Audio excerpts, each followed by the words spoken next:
as normal, and I'd like to insert that in the record. Thank you. Mr. Roy, Mr. Roy. Mr. Neguse, you're recognized. Thank you, Madam Chair. Good to see you. I just have to start. Chairman Cole, I have a number of probing questions, but before I ask you some questions, I have to address some of the comments made by the gentleman from Texas. I'm just going to read a quote. And I do this because I actually don't think I could find a quote like this from Chairman Cole. So in some respects, although I disagree with much of his testimony, but he certainly has more clean hands than some of my other colleagues.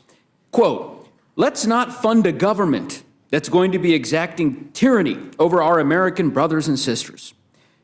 Full length of the interview is available here, and some key quotes are below. This is from the gentleman from Texas, Mr. Roy's website, November of 2021.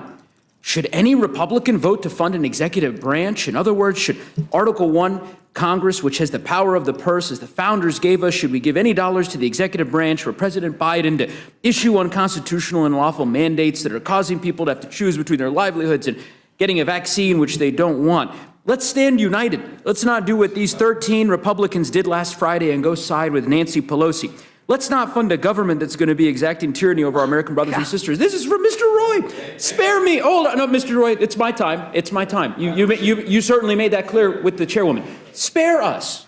Mr. Cole, perhaps, I think, as I said, can have some clean hands to talk to us about this particular set of circumstances we find ourselves in.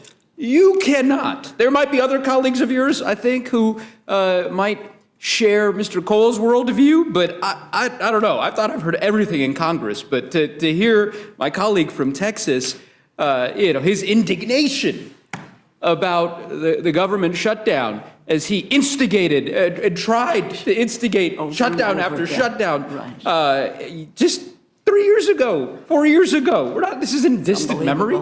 In any event, I digress. Mr. Cole, how many days has the House of Representatives been in session since August 3rd? I couldn't tell you off the top of my head. 12 days sound about right? Something like that. I can represent to you that the House, since August 3rd, has been in session for a total of 12 days. I don't know if you're familiar with Steve Bannon. I suspect you are, yes? Never met him. Never met him. You know of him. If you read the newspapers, you know of him. Yeah, it's not a trick question. You know Steve Bannon exists. No, all right. sir, I know who he is. Okay, there was a report recently where Steve Bannon compared the U.S. Congress under Speaker Johnson to the Duma, allegedly.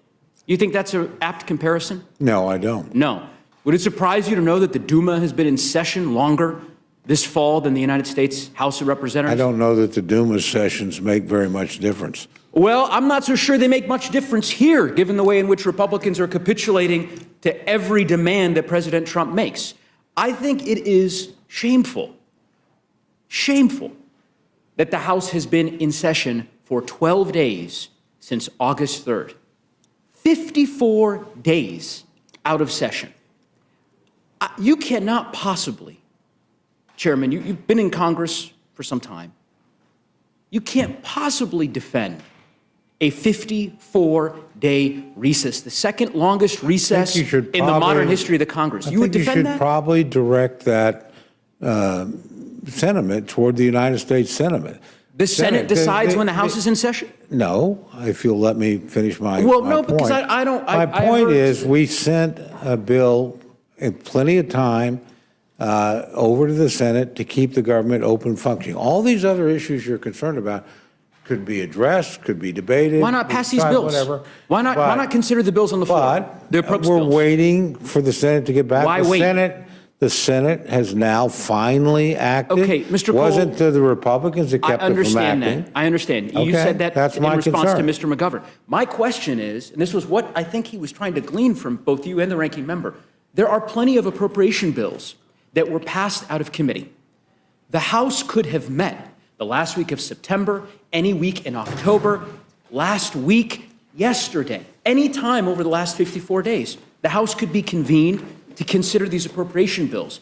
John Thune doesn't get to decide when the House of Representatives is in session. Mike Johnson does. And I'm trying to understand from you why you've decided to take this position. I that don't essentially, make these I'll decisions. finish and then I'll let you answer. Okay, I'm sorry. Why you've I taken thought you this had. position that the House should effectively stay out of session. I mean, I guess this is your position, that if the government is shut down, the House of Representatives should not convene.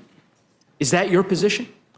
If we can open it by ourselves, which we had done. Sure. We had passed legislation, clean legislation, to keep the government open. You've said that. It went to the United States Senate, and you wait And until they send you something back. And do nothing else.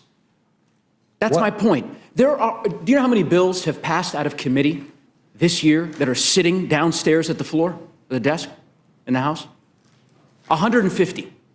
150 bills that have passed. Many of your colleagues here on the Republican side of the aisle, they have passed bills out of committee, along with bills that I've passed on veterans' health care, on issues of foreign policy, you name it.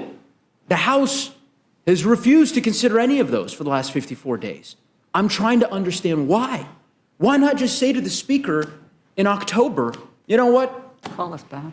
Speaker Johnson, it's time to bring the House back. We'll wait for, the Senate, you're right. The Senate's considering the bills that we sent them. They're considering the CR that you mentioned, right? That you've made clear, you passed it. I get it. But while we're waiting, maybe we ought to consider other matters, including the appropriation bills that you are so proud of that you moved out of your committee. I am proud of them. I would be much happier if the Senate would just open the government But you don't and have we to could wait proceed. for them. I don't Actually, understand. look, I mean, honestly, I think I've got an answer to that question. I think you've answered it. And I Okay. think the answer is effectively that John Thune is in charge of the House calendar from here on out. That basically the position is, I mean, Mike Johnson has given his gavel. I thought he gave, I didn't ask a question, Mr. Cole. I'm sorry. not, so I thought you did. I thought Mr. Speaker Johnson had given his gavel to the president. But it appears as though, at least based on your answers, that he gave it to Senator Thune.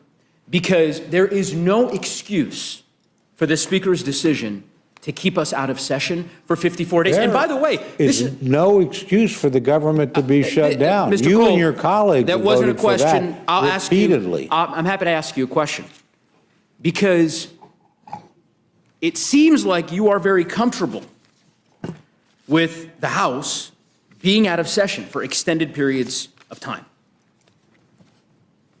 Is that a fair? I am comfortable doing my job, and I've been here quite a bit, my friend. I understand. And working on these issues, quite frankly.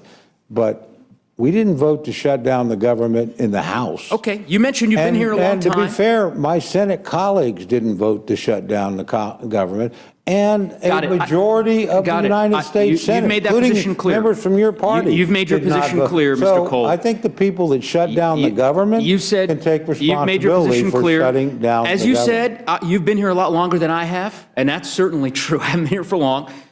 I found an article. This is from 2007. You've been in Congress for some time. The headline: Cole, quote, "Now is not the time for a vacation," end quote. This is when Democrats had the majority in 2007. Congress must work through Memorial Day recess to produce a clean funding bill. U.S. Congressman Tom Cole today joined nearly every member of the Republican conference in sending a letter to then House Speaker Nancy Pelosi calling her to keep the House in session until Congress sends then President Bush a clean funding bill that he will sign into law. This was effectively, I'll just say, the letter was sent to Speaker Pelosi 8 days before Congress is scheduled to adjourn for the Memorial Day recess. Legislative business is not scheduled to resume until June 5th. I mean, you all were clamoring, demanding that the Speaker reconvene the House and not take a 10-day recess.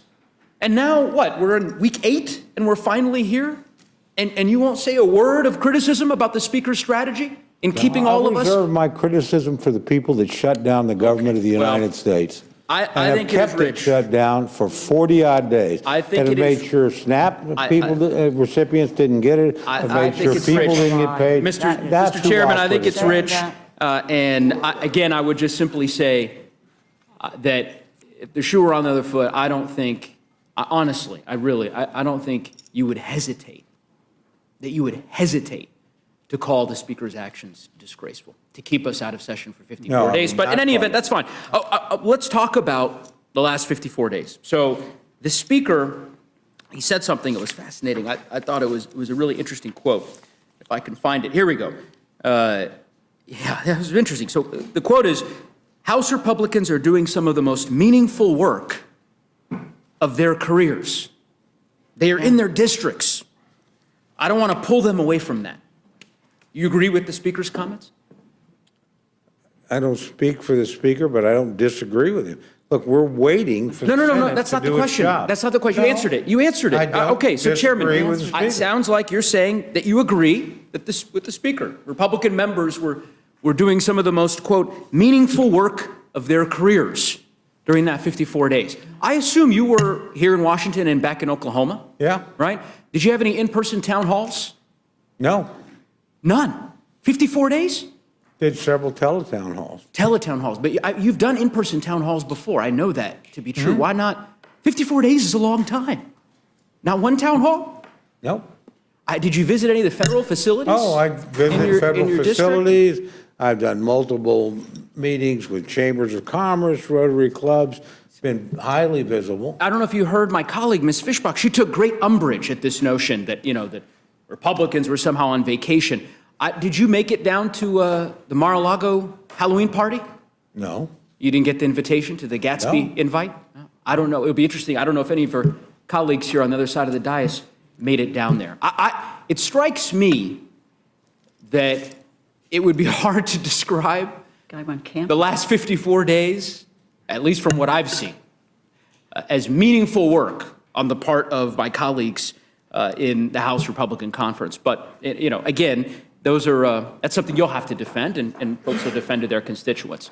I can defend I wanna- myself a lot easier. That's having fine. not voted to shut down the government. Mr. than I Chairman, suspect my you've friends answered that the have put question. Thousands of people You've out of answered the work, question. Let's denied talk about, people benefits. Mr. Chairman. That's what I would worry. I'm Madam glad I Chair, don't regular have to order, defend. please. So I want to talk to you about the I want provision. to ask the members of the Rules Committee not to interrupt the witnesses, please. Interrupting? And I hope, Mr. Neguse, you do have some questions, and yet you just don't want to harangue the chairman. I'm far from haranguing the chairman. I'm Gosh, giving the Jesus opportunity Christ. for the chairman to explain the Give us a meaningful break. work that he's been engaged in, and I suspect that he welcomes and relishes that. So I want to talk to you about the provision that my colleague from Pennsylvania noted earlier. And this is the provision that essentially allows specifically 8 Republican United States senators to reap upwards of a $500,000 payday with respect to the phone record notice provision that they've added into the bill. You support that provision? I didn't have anything to do with it, didn't have any knowledge of it. Not asking you if you have knowledge of it. Do you support it? Yeah. Do I support the bill? Yes. Do I support every single provision of the bill? No. You don't find this provision repugnant? I think most American people are going to find this pretty repugnant. I was surprised to see it in the bill. I was unaware of it. It was not, Why not work with us to remove it? let's see what you do. Well, we've got an I will amendment. tell you this, I am very concerned, and actually Democratic senators said this. I think particularly of Senator Coons. I am very concerned that anybody, whether they're in the House or the Senate, is singled out and not notified that their records are being subpoenaed. That concerns me a great deal. And does that justify? Now, did I know about this provision in the bill? No. Do I think it needs to be in a funding bill? Not particularly. But do I think getting the governments open is important? Yes, I do. But I was unaware of the provision, so. Well, there's an amendment that will be introduced I- that, you know, I'm I'm not not a asking a member of question. this Mr. Chairman, committee. not asking you a question. Let me finish my Okay, statement, I'm sorry. and then you'll have an I opportunity. apologize. Yeah, there will be an amendment proposed to remove what I think is a deeply insidious provision. I think it is outrageous for these Republican senators to effectively guarantee themselves $1 million. million-dollar paydays. Retroactive provision in this bill that very clearly applies to them. The removal of all relevant immunity defenses on the part of the United States government. This is insanity to allow this provision to go forward. And I would hope that my Republican colleagues would join us in supporting the removal of this provision. At a minimum, we ought to be able to find common ground on that. So with that, Madam Chair, I yield back. Thank you, Mr. Neguse.